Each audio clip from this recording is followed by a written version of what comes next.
में है। कहानी याद आ गई, बताऊं और खत्म करूं प्रवचन इस समय का। एक आदमी पटना के बाजार, पटना ही कहना अच्छा रहेगा, कस्बा तो छोटा सा बाजार है। पटना के बाजार में जो फुटपाथ था उस पर चलते जा रहा था, तो सब दुकानों में बोर्ड लगा रहता ना आजकल, इसके बर्तन की दुकान है, जूते की दुकान है, सोने चांदी की दुकान है, लिखा रहता है। एक दुकान के सामने बोर्ड लगा था और बोर्ड में क्या लिखा था? भगवान की दुकान। भगवान की दुकान?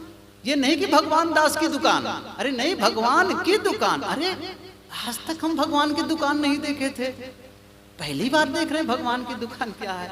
फिर उसने क्या किया, थोड़ी सी खिड़की को झांक कर देखना चाहा, आखिर भगवान की दुकान में क्या है। उसने देखा, कुछ दिखा नहीं। एक दरवाजा था, दरवाजा जैसे ढकेल करके अंदर गया, इतना विशाल, बड़े बड़े खंभे और बहुत बड़ी छत, बड़ा सा हाल, और वहां पर अद्भुत सामान रखा हुआ था, बड़े बड़े, बहुत सुंदर, तो कभी नहीं देखा था। इतने में एक व्यक्ति आया, उसने कहा, स्वागत, वेलकम, आप भगवान की दुकान पर पधारे। क्या ये भगवान की दुकान है? क्या? बेशक। ओ, बाहर से तो पता नहीं चलता है, और यहाँ तो आने पर मैं आश्चर्यचकित हो गया हूँ। इतना बड़ा हाल, इतने बड़े बड़े स्तंभ, और इतना सुंदर सामान ये रखा है। देखो, कई सामान रखे हैं अलग अलग, मैंने जीवन में कभी देखा नहीं था। उसने कहा, हाँ जी, भगवान की दुकान है ना, ऐसे कैसे रहेगी, भगवान की दुकान है, सचमुच कभी नहीं देखा था। फिर उस आदमी के मन में क्या हुआ, अच्छा बताओ, क्या ये चीजें बिकती भी हैं? हाँ हाँ, बिकती हैं, और बिकती ही नहीं है, फ्री में बिकती मिलती हैं।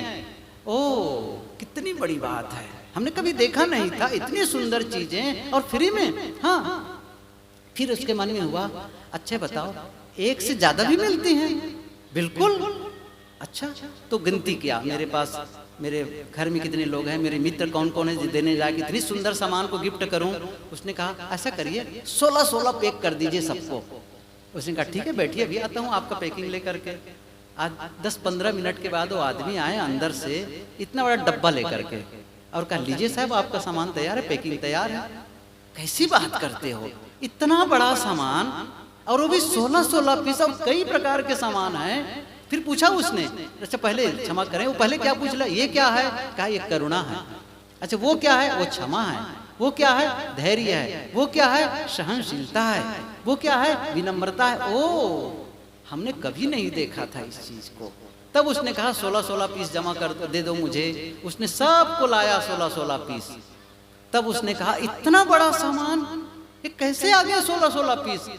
तब उसने क्या कहा, ये बहुत महत्वपूर्ण, उसने कहा, भाई साहब, हम इन चीजों को नहीं देते हैं, इनके बीज देते हैं, बीज, और ये आपको बीज को विकसित करना पड़ता है। जब आप भगवान के यहाँ से आए हैं ना, तो बीज हमारे के भीतर छुपा के रखे हैं।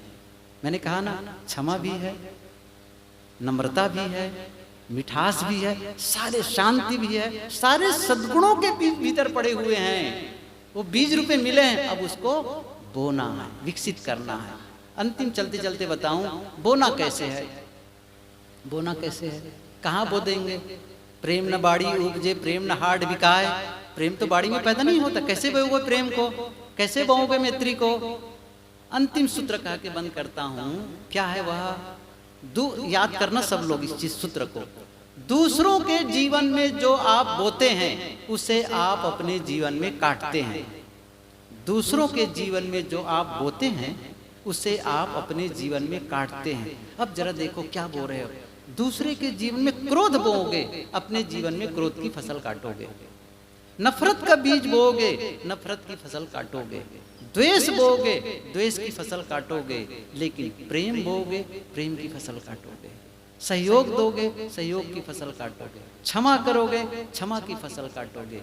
क्या बीज बो रहे हैं? और बो रहे हैं तो कौन सा बीज बो रहे हैं? मैंने कहा था ना, कबीर साहब की साखी, कबीर कमाई आपने निष्फल कभी न जाए, बोया पेड़ बबूल का आम कहाँ से खाए। कांटा बो करके, गलत काम करके, गलत सोच करके, गलत बो करके कभी भी अच्छा परिणाम नहीं पा सकते हैं, कभी भी नहीं पा सकते। ये हो ही नहीं सकता, प्रकृति का नियम काटती है। मनुष्य बदल जाता है, मनुष्य के शब्द बदलते हैं, मनुष्य के विचार बदल जाते हैं, न्याय नीति बदल जाती है, लेकिन प्रकृति एकदम तटस्थ है। जो करो सो करो, बस। ये जिस दिन ध्यान में आ जाए, कर्म सिद्धांत यदि हमारे भीतर आ जाए, उस दिन से हमारे जीवन में बदलाव आने लग जाता है। तो दूसरों के जीवन में बो, सुख दो, प्रेम दो। पाने का एक ही रास्ता है, देना। फसल चाहिए, खेत में बो दो, क्योंकि खेत से मिलने वाला है ना। किसकी फसल चाहिए? मक्का, तो मक्का के बीज बो दो। गन्ना चाहिए, गन्ने का बीज बो दो। गेहूं चाहिए, गेहूं का बीज बो दो। प्रेम चाहिए, प्रेम का बीज बो दो। सहयोग चाहिए, सहयोग का बीज बो दो। क्षमा चाहिए, क्षमा का बीज बो दो। बस बीज बो, फसल काटो। अब आप कहेंगे जी आज समझ में आ रहा है, इसके पहले तो हमने गलत बीज बो दिया है, अब क्या करें? उसका भी रास्ता है, उसका भी रास्ता है। क्या रास्ता है? जिस फसल को काट रहे हो जांच कर लो। हाँ, यदि जो बीज, जिस फसल को आप पसंद नहीं करते, जिस फसल को आप पसंद नहीं कर रहे हैं, तो आप उस बीज को जांच कर लो जिसे बोने जा रहे हो। जिस फसल को आप पसंद नहीं कर रहे हो, तो उस बीज की जांच कर लो जिसे बोने जा रहे हो। ऐसा तो नहीं जिसे पसंद नहीं करते उसी का बीज बोने जा रहा हूं। मक्का पसंद नहीं है और मक्का लेके बोने जा रहा हूं। यदि जीवन में मैं चाहता हूं, मैं नहीं चाहता कि मुझे कोई क्रोध करे, मैं नहीं चाहता कि मुझे कोई बदला ले, मेरे से नफरत करे, तो ऐसा तो नहीं कि मैं बीज उसी का बोने जा रहा हूं। यदि मैं उसका बीज बोऊंगा तो मुझे उसकी फसल मिलेगी। क्या चाहता हूं? प्रेम, तो प्रेम का बीज बो दो। आज बीज बदल दो, फसल बदलना है तो क्या बदलना है? फसल बदलना है। तो फिर किसान नहीं बदलना है, पानी नहीं बदलना है, क्या बदलना है? बीज बदलना है। और बीज का मतलब जो आप करते हैं, मन से सोचते हैं, वाणी से बोलते हैं और इंद्रियों से करते हैं। आप कहेंगे पूजा पाठ से, पूजा से कहीं हमारा कर्म कटेगा? पाप करोगे और भगवान की पूजा करोगे, मेरा पाप काट दो भगवान, कैसे कटता है? मैं पूछ रहा हूं। आप बुरा कर्म करें और भगवान के सामने जब हाथ जोड़े, हे भगवान मेरे से गलती हो गई, मुझे क्षमा कर दो, मेरे बुरे कर्म कट जाएं, कभी नहीं कटेगा। मैं बता दूं 2 टूक में, मुझे कस्बा आना बंद करवा दो, लेकिन मैं सच बता रहा हूं, कभी कटता नहीं है, कभी नहीं कटता है। पूजा पाठ से पाप नहीं कटते हैं, पाप छोड़ने से पाप कटते हैं। ये सब धोखा है। ये माला जप लो, ये मंत्र जप लो, ये पूजा कर लो, ये नदी में नहा लो, पाप कटेगा, सब धोखा देने वाले हैं।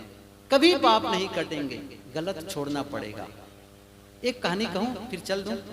आप कहेंगे साहब बार बार कहते हैं कहानी कहूं और चल दूं कहा करके। अंतिम छोटी सी चुटकुला रूप में है।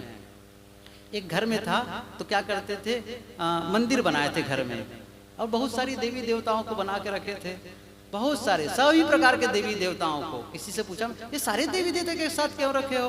कहीं देखो कभी कभी अर्जी लगाते हैं जिस देवता को, कहीं छुट्टी में हो तब दूसरा काम करेगा, इसलिए सारे देवी देवताओं को रखते हैं वहां।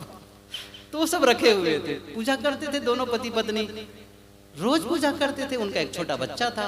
एक दिन पूछा मम्मी भगवान की पूजा क्यों करते हो? भगवान की पूजा क्यों करती हो?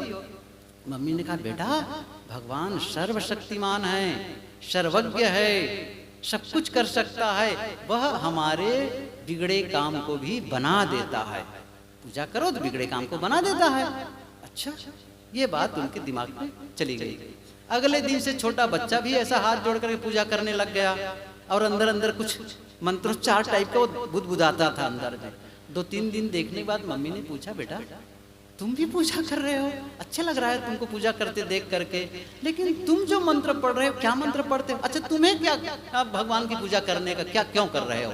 उसने कहा मम्मी आप ही ने तो कहा था ना भगवान बिगड़े काम को बना देता है। हाँ सच है ना, भगवान बिगड़े काम को बना देता है, सच्चे मन से करो तो। उसने कहा मम्मी पिछले सप्ताह में टेस्ट हुआ स्कूल में, और उसमें प्रश्न क्या पूछा गया था, भारत की राजधानी कहाँ है? और मैंने क्या लिख दिया, पटना। अब इतनी गलती हो गई, अब ख्याल आया, तब भगवान से प्रार्थना, हे भगवान पटना काट के दिल्ली कर दो, हे भगवान पटना काट के दिल्ली कर दो। आप लोग बताओ पटना काट के दिल्ली कर देगा कि नहीं भगवान? सब लोग बताओ, कर देगा? जब वो पटना काट के दिल्ली नहीं बना सकता है तो आपके बुरे कर्म को काट के वो पुण्य कर्म बदल देगा। आपके दिमाग तो कुछ तो लगाओ इस चीज को। कोई आपके साहब ने कहा आपन कर्म न मेटो जाई, कर्म का लिखा मिटाए दऊं कैसे जो युग कोटि सिराई। और इसके लिए ज्योतिषी के पास जा रहे हैं, इसलिए आप जा रहे हैं उसके लिए तमाम ओझा सोखा बैगा, तमाम क्या बताऊं दुनिया भटकी। और आजकल तो इतने भटके, आजकल काला धागा पहनना शुरू कर दिए हैं, लड़कियां भी पहनती लड़के भी पहनते। क्यों पहन रहे हो काला धागा बताओ, क्यों पहन रहे हैं? एक्सीडेंट नहीं होगा कभी, बीमार नहीं पड़ोगे कभी। कमाल की बात है, क्यों भ्रम में पड़े हुए हो? कहीं ताबीज, कहीं कुछ, कहीं अंगूठी में नग, क्यों भटकते हो? कबीर ने रास्ता बताया है, ये सब भ्रम है। मंत्र तंत्र सब झूठ है, मत भरमो सब कोई, सार शब्द जाने बिना हंसा गए दियो। सद्गुणों को विकसित करो, अपने आप दुर्गुण चले जाएंगे और जीवन में सद्गुण और संयम का जीवन हो जाएगा। जीवन में आनंद का अनुभव होगा, शांति का अनुभव होगा, सब ग्रह बाधा खत्म हो जाएगी। ना कोई ग्रह टेढ़ा है, न मुहूर्त गलत है, सब दिन बढ़िया, सब दिन मंगल होता है। एक सूत्र याद रखो, हर घड़ी शुभ घड़ी। क्या कहा? हर घड़ी शुभ घड़ी, कोई घड़ी अशुभ नहीं होती है, सब दिन मंगल होता है। नहीं तो मंगल के मैं बाल नहीं कटवाता हूँ, कमाल है। कितने भटके हुए हैं लोग। पढ़े लिखे लोग तो वज्र मूल होते हैं, क्षमा करने, पढ़े लिखे लोग बैठे हैं, सभी लोग नहीं होते हैं, लेकिन बहुत पढ़े लिखे लोग तो वज्र मूर्ख होते हैं। अनपढ़ लोग बल्कि ठीक रहते हैं। इसलिए ध्यान रखो, कर्म सिद्धांत को समझो, जीवन को पवित्र बनाओ। बहुत बढ़िया जीवन मिला है, बहुत सुंदर मिला है। मैंने कहा ना, बीज है सद्गुण, उसको निकालो, उसको निकालो। बीज रूप में मिला है, बस उस बीज को बाहर निकालना है, बो देना है, फैल जाएगा जीवन में। आनंद का अनुभव करो, सुख का अनुभव करो, शांति का अनुभव करो। कहीं दूर जाने की जरूरत नहीं है, जहां हो वहीं से बदलो, जैसे हो वहीं से काम करना शुरू कर दो, बस जीवन सुख में हो जाएगा।